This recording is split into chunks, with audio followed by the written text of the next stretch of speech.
महाराष्ट्राच्या घराघरात पोहोचलेले तुमच्या सगळ्यांचे लाडके भाऊजी, होम मिनिस्टर स्पेशालिस्ट, सुप्रसिद्ध व्याख्याते माननीय संदीप खुर्चीकर येत आहेत आपल्या सांगोला शहरात। निमित्त आहे सडेतोड बातम्यांसाठी लोकप्रिय असलेले CBS न्यूज मराठीचा 6वा वर्धापन दिन महासंमेलन।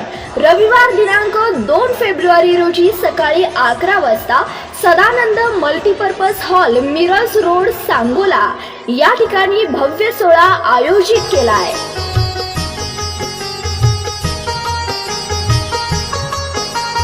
विशेष म्हणजे आपल्या सगळ्यांच्या लाडक्या भाऊजींनी अभिनय क्षेत्रात देखील भरारी घेतली आहे। झी मराठीवरील बहुचर्चित मालिका देवमाणूस, झी मराठीवरील सध्याची आघाडीची मालिका